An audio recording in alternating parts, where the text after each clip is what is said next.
So the engine is out of the 504.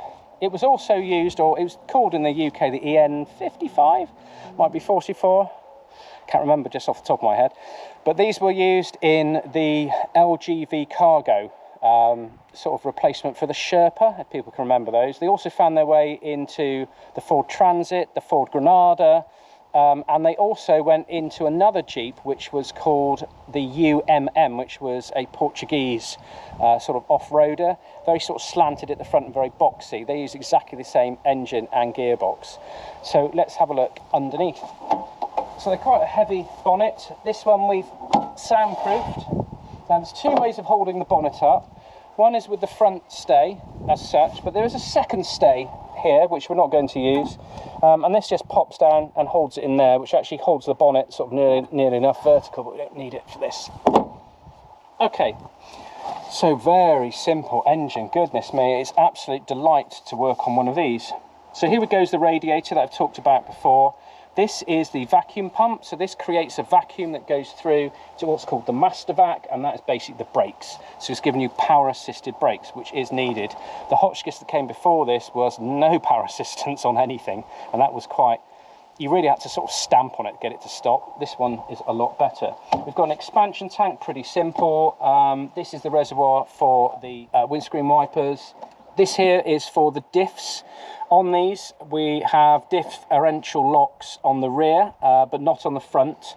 The military version G Wagons that came out to start with also just had locks on the rear, but then they could be developed and they had front locking ones. French never did that. They didn't see the reason for paying the extra money. So it does work on a hydraulic system. You basically, by pulling on a slave cylinder, it throws a master cylinder, and this sleeve moves in the back axle and creates that diff lock. Over there is the clutch, which is a fluid activated clutch. Fuel, anyone that's seen under a Peugeot's bonnet, anything from like the late 1980s all the way through to about the 2000s will recognise this. This is just the fuel strainer, and there's a pump on the top. That's for sort of if you have to sort of bleed the system or prime it. So that's great.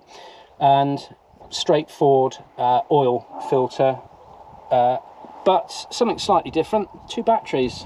These are great big batteries. These are 6TNs as used in scimitars and British small military vehicles and armoured vehicles. But again, the French wanted some big batteries to be able to run their radio systems that they used to run in the back of here, and they had to be on 24 volts. We have the jump socket, so you would plug in a slave into this and off to another vehicle and jump it. Now we must remember the French were very much inside of NATO when this vehicle was being designed, so isn't it interesting that they didn't put a NATO jump socket on? They actually used their own. So these can link you to a Panhard armoured car, an AMX-13 tank, basically their whole Motorpool that they were running at the time, but it wouldn't connect to anyone else who was collaborating with them in combat. But never mind, there we go. So that is the unique jumper cable. Very straightforward air filter. Then we have some breathers. These are coming up off of the clutch and off of the gearbox, and this is really sort of for fording. Again, the vehicle really doesn't want to go the water any higher than the outputs from those. Now personally, I have driven one of these, and I will try and find the footage and insert it now. I'm going to have to put music over the top because there was a lot of shouting and screaming, and yeah, we just don't want that. Don't want to get demonetized. So I'll show you how deep we went, so let's have a look. There we go. There's Ollie making a big fuss about nothing, getting his feet wet.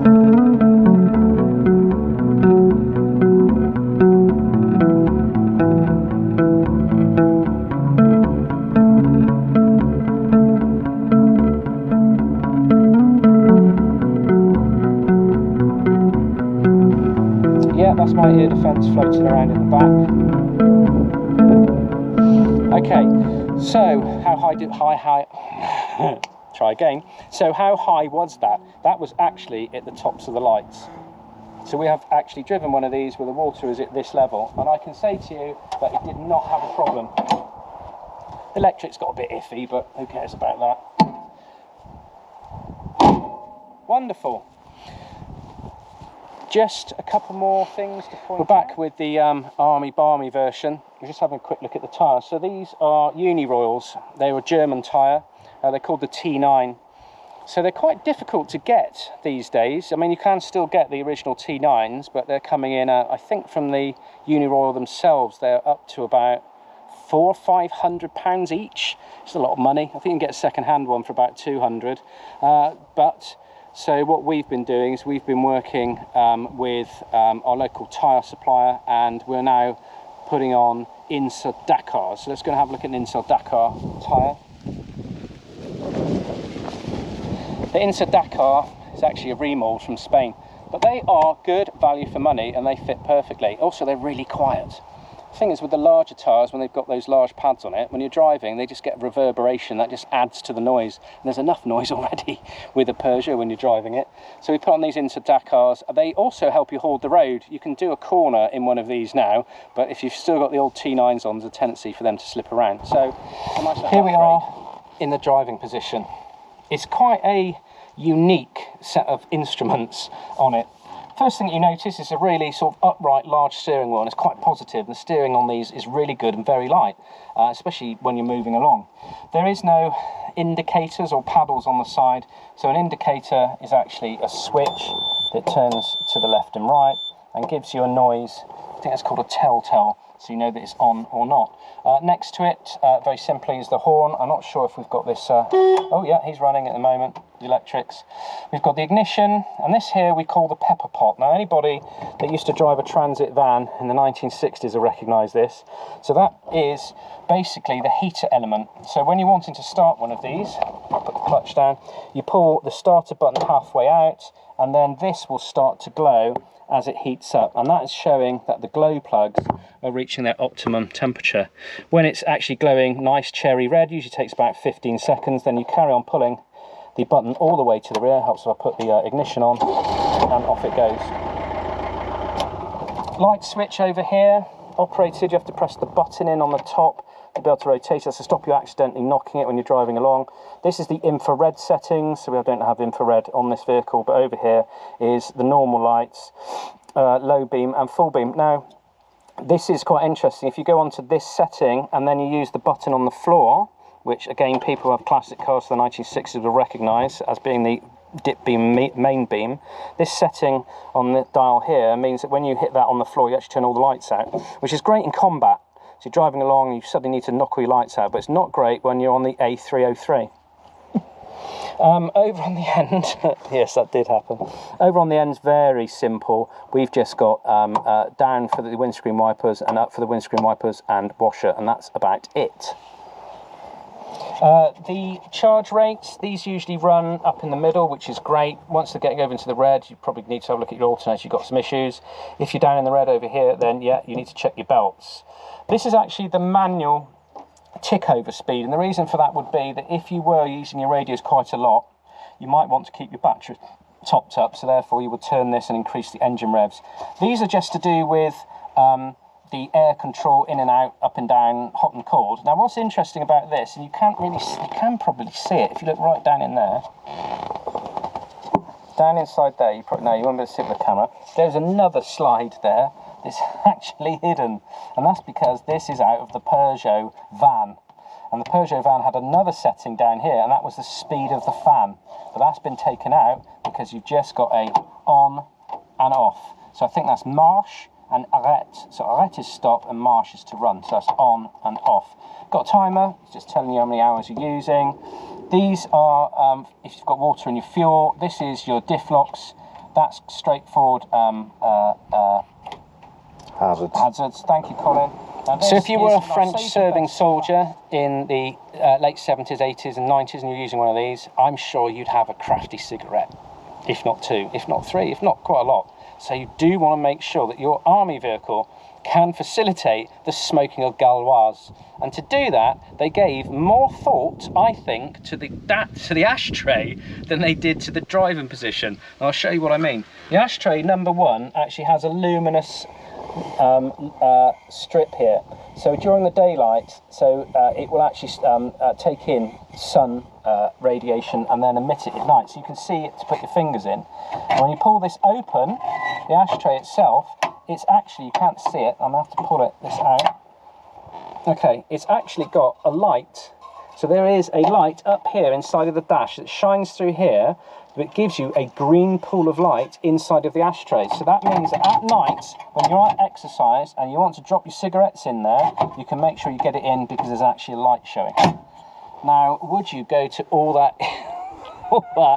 in an English army vehicle? I don't think it'd be like that and out the window, but that's just fantastic to think they don't care about light pollution or being seen by the enemy as long as I get my galwars and puff on it. So that's fantastic. We've done most of it. We've talked about the isolator, and under here is a 24-volt takeoff, so you better plug sort of bits and bobs into that. Just looking at the gears, so we've got 4 gears, and people make a joke about driving a P4. So English cars or German cars, they're quite crisp on the gear change, and then you get the P4. Now the P4 is like stirring a pudding. It's just all over the place. And they say the only thing that's worse than this was the car that Vin Diesel used to drive in, what was the name of the programs he used to make? What was it called? I'm sure people were screaming at me. Fast and Furious, that was it. Because he was always changing gear while he was talking. He'd do a whole monologue that went on for about half an hour, and he'd do about 5,000 gear changes. It seems the same in one of these because you're all stirring around trying to find something. Down here we've got the differential, so this is locked and unlocked, so it's just by pulling this upwards that hydraulic operates. So finally you have the transfer box, and here's quite a convoluted layout, I'll be absolutely honest, but this is 2-wheel drive, so that's GV2, that's 4-wheel drive. We move across into the second box, so that's still 4-wheel drive. We bring that into neutral, which is absolutely nothing, and then lastly, there we go, that's low ratio. So we've got low ratio. If you engage the differential and you choose a low gear, and you're very careful with the accelerator not to over stretch things, this truck will go anywhere. So, okay, so we're going to give it once around the field, and Colin, I'll go through the gear changes as we go, and Colin will do his best not to fall out. You all right with that? Okay, so let's go through the starting sequence. So, just got into the vehicle, I'm going to make sure it's in neutral and handbrake's on. We engage the electrics, we can tell that because this little dial jumped. We put the ignition on, so now we've got lights up in the dash showing us.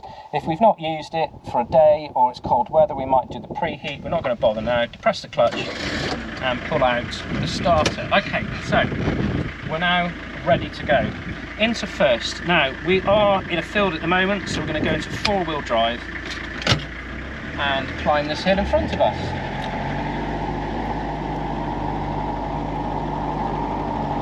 No problems there. Nice and easy. So we'll go over the back where it's a bit steeper, and then we'll try our low ratio.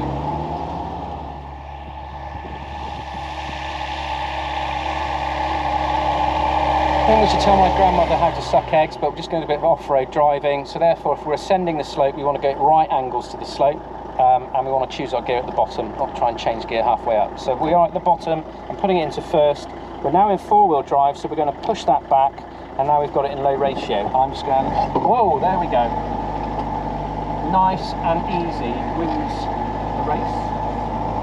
Nice and slow. I think that's a hare. I don't know if he's laying down or he's expired.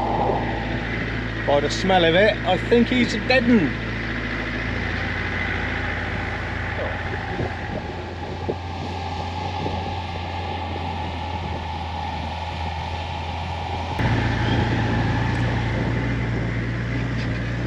So there we go, no dramas at all. Easy, wasn't it?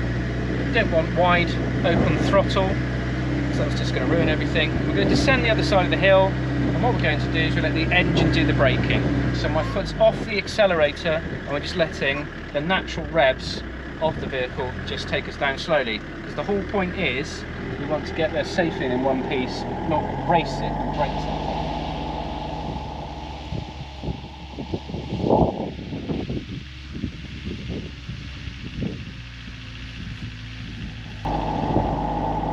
There we go. Now, what we can do is we can move from low ratio to high ratio whilst we're actually moving. So depress the clutch and across. Now we're in high ratio, and I can again press the clutch, and I'm now into two-wheel drive.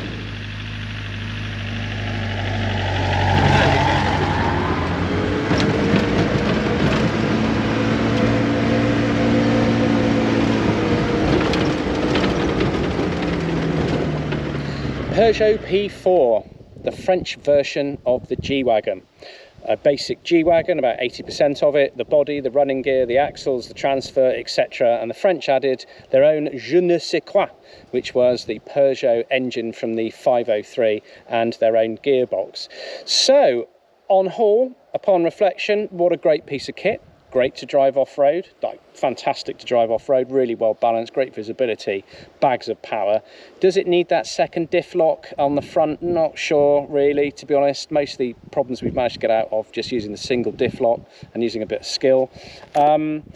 Nicer to drive than a Land Rover, and that's going to upset quite a few people, me saying that, because they're just so much lighter, and they were sort of a blank drawing board where they designed the very best 4x4 they could, rather than inheriting something they had to try and build upon. On the road they're a bit slow, quite noisy, so therefore we put a bit of sound deadening under the bonnets. That makes an incredible difference, as does changing the patterns on the tyres to be a little bit more smoother than those sort of knobbly army ones. To get faster speeds, you can put a five-speed gearbox in one of these. We've got them on the shelf. We haven't done that yet, so we'll make a video of us doing that at one point.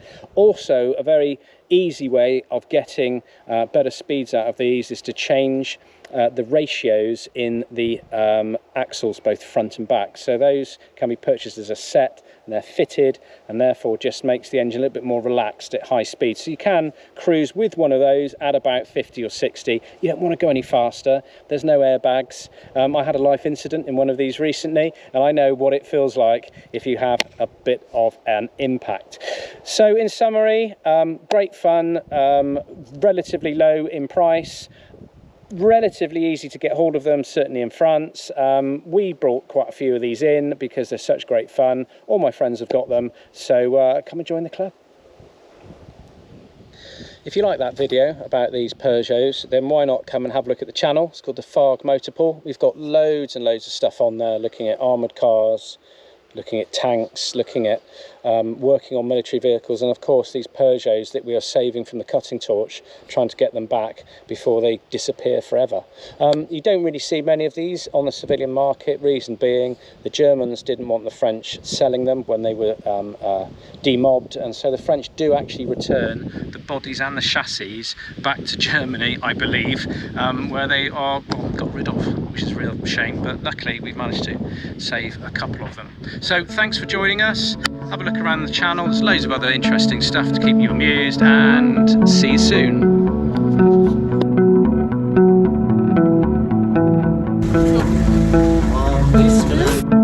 Now, you gotta keep the revs up, Baz. Don't want to go. But the air intake's quite high, so it should be. The air intake's high, but you don't want to go to the exhaust. Is it all coming in yet? Not that I know of, no. It's on the tow hitch. Nah, that's not good. Oh, it's above the tow hitch. Holy shit! Holy fuck! Oh my god, it's rushing in! Oh my god!